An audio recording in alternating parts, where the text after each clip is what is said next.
Question बोलने में किया ना, बच्चे इससे 10 टाइम्स डरे होते हैं। कोचिंग्स पर इल्जाम है कि वो जरूरत से ज्यादा स्टडी मटेरियल बच्चों को देते हैं। नेक्स्ट है मैम, कॉर्पोरेट कोचिंग्स में जो फीमेल एजुकेटर्स होती हैं उनके साथ अन्याय होता है।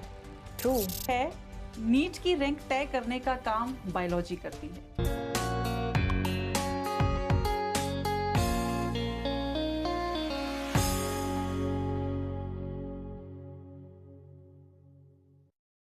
मैम अगर हम बात करें बच्चों की, तो बहुत सारे जो नीट के बच्चे हैं, specially even other competitive exams के लिए भी जो बच्चे हैं वो ऑनलाइन कोचिंग्स पर बहुत डिपेंडेंट रहते हैं।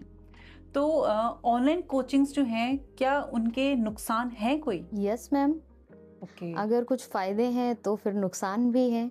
ओके इफ आई कंपेयर तो नुकसान बहुत सारे हैं। ओके लाइक है तो वो बच्चा ही, तो online courses are available for class 6, 7th, 8th, 9th, 10th, 11th, 12th and dropper also. Okay तो इस फेज में मैम क्या होता है कि कई बार क्लासेस लेते लेते लेते लेते बच्चा डेविएट हो जाता है ओके और वो फिर क्लास देखने की बजाय रील्स देख रहा है या फिर कुछ इनअप्रोप्रिएट कंटेंट भी देखता रहता है।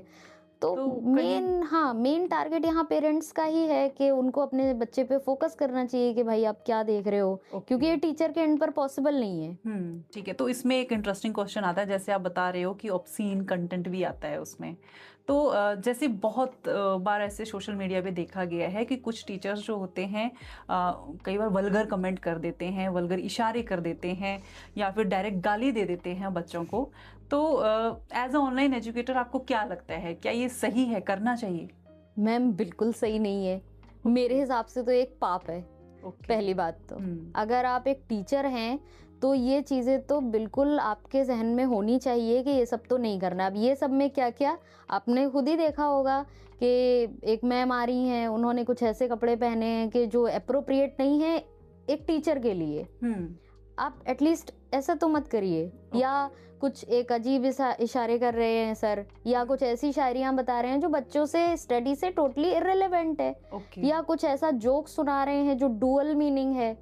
अब बच्चे आजकल के ऐसे होते जा रहे हैं कि उनको हर चीज समझ में आती है। इस कंटेक्स्ट में ज्यादा समझ में आती है, पढ़ाई में कम समझ में आती है। ऑनलाइन टीचिंग में धीरे धीरे उनका आईक्यू लो होता जा रहा है, क्योंकि उनका जो दिमाग है वो इसी साइड जा रहा है कि सर ने क्या स्टेटमेंट बोला, इसके क्या क्या फनी मतलब हो सकते हैं, इसकी क्या क्या मीनिंग हो सकती हैं। मतलब मीम्स बनाने में लग जाते हैं। मीम्स बनाने में लगते हैं, फिर वो कमेंट करेंगे, फिर कमेंट आप देखिए कैसी कैसी बातें करते हैं, जो कि उस एज के बच्चे तक ऐसा कंटेंट जाना बिल्कुल भी सही नहीं है। तो अब मैम देखिए, ऑनलाइन कोचिंग को तो हम कंट्रोल कर नहीं सकते हैं ऑनलाइन एजुकेटर्स को भी नहीं कर सकते हैं, बट इसके लिए क्या सोल्यूशन आप बताओगे कि यहाँ पर किसका सबसे ज्यादा रोल जो है वो हो सकता है? मेन रोल पेरेंट्स का है। पहले अपने बच्चे पर फोकस करें कि वो क्या देख रहा है।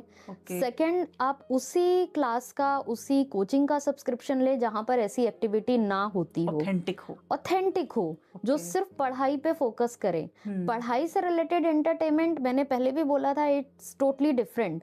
और ऐसा एंटरटेनमेंट जिसमें कि बच्चा तो इंगेज है लेकिन बच्चे को उससे सिर्फ नेगेटिव बातें मिल रही हैं। आप खुद ही देखिए ना कि ऑनलाइन के कितने रिजल्ट्स आए हैं, कितने टॉपर्स आए हैं। रिजल्ट्स बहुत कम होते हैं, और जो होते भी हैं वो कहीं ना कहीं ऑफलाइन पढ़ रहे होते हैं। तो कहीं ना कहीं ऑनलाइन कोचिंग जो है, अगर अच्छे तरीके से कंटेंट डिलीवर नहीं कर रही है तो ये बच्चों को बहुत ज्यादा भटकाती है। क्राउड बहुत है, रिजल्ट नहीं है।